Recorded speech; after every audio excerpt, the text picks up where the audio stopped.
Hello and welcome into the Wealth Made Simple podcast. My name is Jay McFarland. In this podcast, we'll dedicate our time to sharing stories of consumers and financial professionals along with their experiences within our growing community. Now, in this series, we'll highlight financial professionals who are committed to providing financial literacy and empowerment for all. Through this podcast and our platform, we'll change the way consumers ask questions and how they get answers for those financial questions. I'm very excited to introduce you to our guest today, Philip Weiss. He is the founder of Apprise Wealth Management. All right, Philip, it's a real pleasure to talk to you today. I'd love for you to share a little bit about your background. How did you end up in your current field? I'm sure there's a story behind that. Yes, there is. And if you go to my website, I blogged over 3,000 words telling the whole story. Wow. It's called Confessions of a Financial Advisor. So I've had a lot of fits and starts along the way. My firm itself has been in existence for 3 to 4 years, but I've been in financial services my whole career. I started as a CPA. I worked for Deloitte and specialized in taxes, ultimately in international corporate tax. Decided that really wasn't what I wanted to do as my full-time thing. So I started this transition. I was writing with the Motley Fool back when they had these online portfolios. I helped manage, it was originally Cash King, later became Rulemaker, and found out about the CFA and said, that's my ticket out of tax. So I went and got my CFA. As I started that process, I got a job with T. Rowe Price where I worked as a writer and an editor. Finished up the CFA and said, hey, I want to be an analyst. And they're like, yeah, well, you got the right credentials to be an analyst, but you didn't get them the way that we normally like people to get them. So you have to take 3 steps back to have a chance to do that. And I said, I have a family, that's not going to work for me. So I went and I did a research report on a company, which I used to help land myself a position as an analyst. I worked for Argus Research, which is an independent research provider. I covered energy stocks, so really oil and gas stocks, for about 7 years. And I left there, went to work for another RIA. I worked there for a little over 3 years. Ultimately decided that I wanted to do my own thing. And so that's kind of how my firm got here. Interesting. So I'm curious, just going way back, I'm always curious what drives somebody to want to do taxes. I just, why did you think that was an avenue that you wanted to go?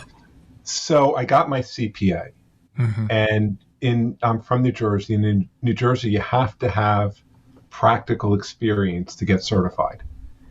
And I just decided that the path of being an auditor was not one I wanted to take, really. So I did enough auditing to get certified because New Jersey had a requirement that you have some of that time. But tax just seemed a little bit more interesting to me. Like, I had a really good tax professor when I was in college. And so I thought that would be more interesting than doing audit. Audit just seemed kind of boring to me. Though if you think about it in reverse, I think going on the audit side, because of what it can lead to in terms of other opportunities within companies and things like that, is probably the better path. Got it. That makes sense. And then this journey that you've been on and you decided to start your own firm, was that a nervous decision? Were you excited about that? Tell me about that experience, saying, this is the moment when I'm going to go out on my own. So definitely nervous. There's definitely part of it. I mean, I have 4 kids. I have 2 that are in college right now. So when I started, I guess my oldest was finishing up college. So it was hard. Fortunately, like I talked about my history in the Confessions of a Financial Advisor. So my background in terms of what I grew up with from the financial side was poor. Right? I had really bad examples at home. A lot of those, I think, motivated me to try to do things a better way. And so I think that's part of how I ended up being I originally was going to go to medical school, and that changed. But I think that's what motivated me to do what I did. I had a lot of things about what I thought should be done. So fortunately, I had saved along the way. So it was hard, but I was able to use some of those savings to bridge the gap as I tried to get my firm going. And so it was certainly scary because you think you know what you're doing, but I remember when I first started and I was working with a firm to help me with marketing, and somebody said, so how many of you are out there marketers? I'm like, that's not me. I've never been a marketer in my life. And he said, you're wrong. You're all marketers because you have to market your firm or you're never going to get clients. So that was kind of a rude awakening to me to Yeah. think, yeah, you really have to do this. Yeah. But Yeah. It's like people who become attorneys or doctors, they don't realize you also have to know how to run a business and advertise and all of these other things that you're not getting taught about. that's correct. It was definitely eye-opening. And I have a coach that I work with that helps me on some of those other things that I might not have as much experience with, or he serves as a sounding board when I have a question about something, just somebody else to bounce the ideas off of. No, I love that. I love that you get that outside help. How long has it been since you've been out on your own? So my firm got approval from the state of Maryland in 2017, but I went back to my writing that I had done. The same person that hired me at T Rowe hired me to do some writing that I was doing kind of as a contractor. I used that to help make ends meet while I figured things out. I mean, I wasn't 100% sure that I was going to start my firm. And then ultimately I decided this is really what I want to do. And at that point I stopped writing. And so I basically went from to having almost no income as I got started. And it was really about 3 years ago. So about a year after I got my firm got approved that I then made it my full-time thing. Got it. And now, so what does your firm focus on? What do you love to do? So I really love to work with people. And so life planning is an important part of what I do. I want to get into the understanding, like I tell people we're going to have this life planning conversation. And I said, part of that's because I want to get to know you. I want my clients to be more than just somebody that I work for, that I do some things for. I want to really get to know what drives you, what's important to you. And so it's going to help me get to know you better. That's the selfish part. But the other part is I'm going to use that to help establish what are your priorities, what really matters to you, because those are the things that we want to make sure that when we're doing your financial plan, that they're in there. And when we're doing your investing, that they're reflected there. So that's an important part of what I do. I do draw on my tax background because it's important. And I tell people that taxes and investing are joined at the hip. Oh, absolutely. So, yeah, and we can't make good investing decisions without taking taxes into account. So I bring that real world tax experience that I have. So that's an important part of what I do. And then again, if I go back to that confessions blog, so one of the things that I talked about in terms of my family history is if you go through, my father was the one that was particularly bad with finances. And my mother got cancer when she was 51. She was diagnosed with breast cancer. It ended up metastasizing to her brain. And she passed at age 53. But during those last couple of years, as we figured out how bad things had gotten, because my father had tremendous debt. My parents had to move shortly after my mother got diagnosed. I was trying to help my mom. So I end up thinking that without doing it intentionally, about 2/3 of my client base are professional women.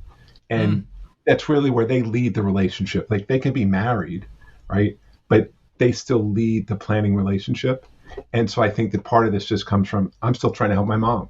So I kind of work with people that were in her situation. So like what I think about is a lot of times in a financial relationship, one person takes the lead.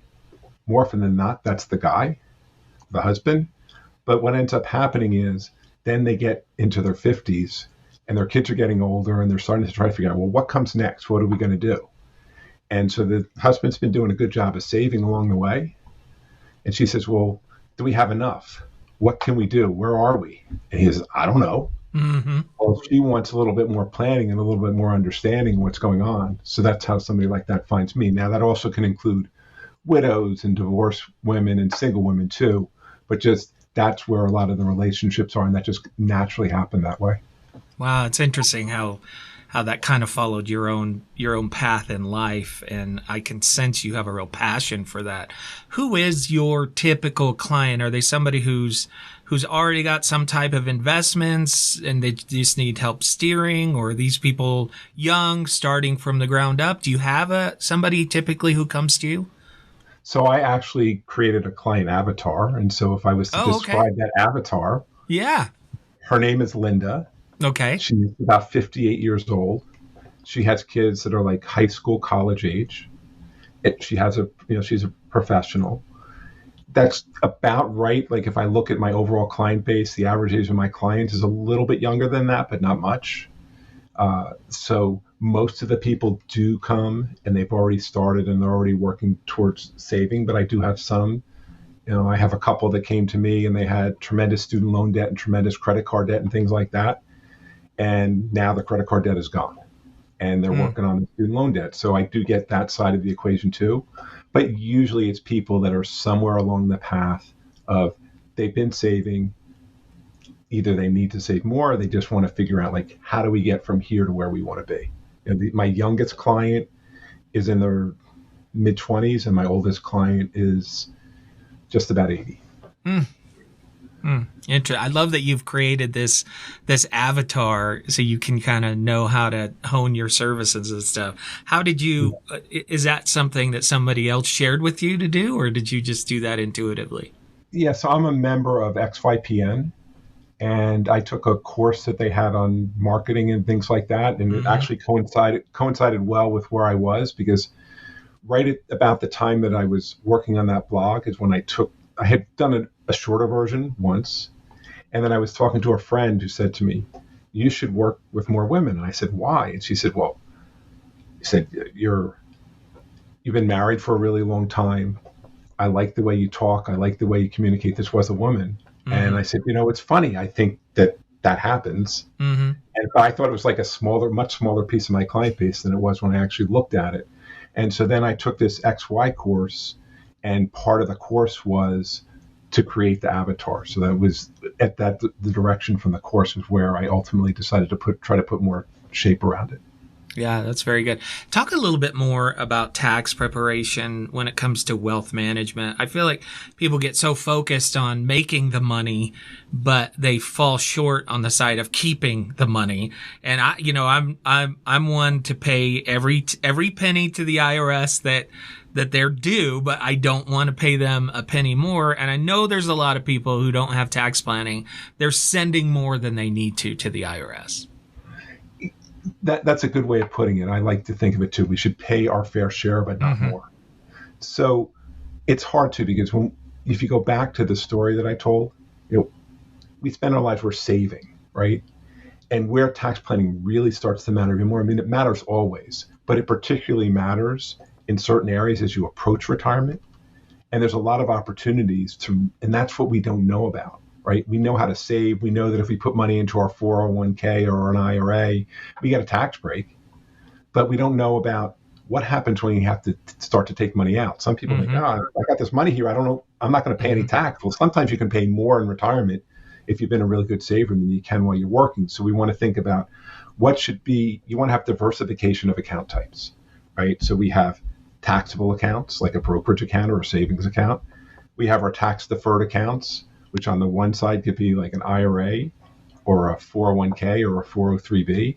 And then we have, so those you pay tax when you pull the money out. Then we have the other type of tax deferred accounts, which is a Roth IRA. You pay the money on what goes into it, but you don't pay any tax on what comes out, right? And then you have the third option, which is actually the best of all if you can do it, is an HSA or health savings account, because that's triple tax free. You don't pay tax on the money that goes in. You can invest it and not pay tax on the growth. You can pull it out as long as you've had qualified medical expenses while the account's open, not even that particular year, and not pay tax there. So that's the most tax advantage. So we want to think about that. We also want to think about things like, are there times that Roth conversions can make sense? And where they can make the most sense is typically if we retire before we have to start taking our required minimum distribution, which is at age 72. And a lot of people think, well, and when should I take Social Security? Like that layers in. So there can be that period where we stop working. We need some of our retirement money to fund our lifestyle, but we might not need all of it. And doing Roth conversions at that time and thinking about what can I do now to save taxes over the long haul? Because I think about it this way. When we're married, we file a joint tax return. While there is a marriage penalty, you still pay less than you would if the same income as when you're single. And for a couple, usually if one predeceases the other. So now you go from married to single on your return. And your income may not change that much. You're going to lose the lower the two Social Security benefits. If you have a pension, you may or may not lose it depending upon how that's been structured. But the IRA money, that that money's normally going to go to the surviving spouse. And all of a sudden, their tax rate is going to go up. So if I can do things proactively to lower my tax rate by Roth conversions to lower the amount of income that I have for that surviving spouse, that has a benefit. Also, if you have money left at the end, those Roth conversions can make a lot of value, bring a lot of value to your beneficiaries, because the Secure Act that passed in 2019 says you have 10 years to take money out of these retirement accounts. But if it's in an IRA, it can create like a tax bomb for your beneficiary, because they have their job and now they're taking this money from your IRA into their income, and it could really bump up their tax bracket. Well, if you do the Roth conversion, they still have 10 years to pull it out, but it might not be taxable. It's things like that. It's also things like if you're self-employed, knowing that you can have a self 401k or a Keogh plan or some type of plan like that. Do things with that. If you have your own business, thinking about how to structure it. An S corp can have advantages over an LLC because of how you pull income out. You want to think about things like that. You want to think about things like when you get to age 70 and a half, maybe if you're charitably inclined, you might do things like qualified charitable distributions, because those never go into your income, so they're better than taking a charitable deduction as an itemized deduction. Maybe you have stock that you want to give away, or you want to give away money, to charity. Well, if I give away appreciated stock, I don't pay tax on that, right? Because I get a fair value, I get a deduction for the fair value of the stock, but I don't pay tax on the gain that I accrued. So you want to think about things like that. You also want to think about things because of the fact when they changed the itemized deduction rules at the end of 2017, that there was a reason to now consider bunching your charitable deductions. If you're close on the itemized deduction side, it might make sense to make 3 years of contributions this year, then none for the next 2 years, because I actually can end up coming out ahead. Because just to give you a simple example, using the $24,000 limitation that was in place, it's a little bit higher now. But if you had $20,000 in deductions and you give away $6,000 a year, if I do that each year, I get $26,000. That's $2,000 of excess itemized deductions each year. But if I could somehow do it so I could give away $18,000 this year, now I have $38,000 of charitable deductions. That gives me an excess of 14 versus the 6 at $2,000 a year in the first example. That's another $8,000 that I can deduct. So there's lots of things like that you want to think about in terms of how can we do things more efficiently. Wow. I mean, just hearing that, there's no way that your average everyday person is going to know all that stuff. And, you can't Google it. I mean, that's just confusing, right? So I hope everyone watching this realizes how much is out there available to you and how it can really impact your retirement. It really can. It's like, I think about it, if I save $1 in taxes, that's one more dollar that I have to either spend today or in retirement. And that's always to my advantage to do that. Yeah, I love that. I'm curious, are you still doing any writing? You mentioned your blog. Is it still part of your life? It absolutely is. I blog on a weekly basis. And so, how do people find your blog? So you can go to my website, which is aprisewealth.com. You can subscribe to my blog if you want. It comes out. Right now it's on Fridays. That day may change, but right now it's on Fridays. It alternates. 1 week I read a lot too. So 1 week I have a little bit of an opening, and then I share 5 things that I've read over the last 2 weeks that I think were worth reading. So curated content type thing. I tell you a little bit about what it's about and why I think it's important. And it's not all finance stuff either. It's usually broken down so that the first, third, and fifth articles are on finance. The second and fourth articles are anything else that I find interesting, whether that has to do with self-improvement or personal health or family or whatever it may be. And then on the opposite weeks, that's when I do just original long-form content on whatever topic I think is relevant. Sounds great. And are you taking on new clients if people are watching and they're interested in contacting you? Yes, absolutely. I am open for new clients. I have about a little over 50 clients right now, and there's certainly capacity for more as I grow. Great. And the website again? Apprise Wealth, APPRISEWEALTH.com. Fantastic. And we'll put a link to that. It's been great. It's been great talking to you. I really appreciate your time and hearing your perspective. I can tell that your life experience combined with your tax experience and your wealth planning experience, I can tell you provide a great service for your clientele. Oh, thank you so much. And it was a pleasure being on. I appreciate the opportunity to speak today. Once again, I want to thank Philip for joining us today and for sharing a little bit about his life, his expertise, and how he can help you with wealth management. Again, my name is Jay McFarland, and this is Wealth Made Simple.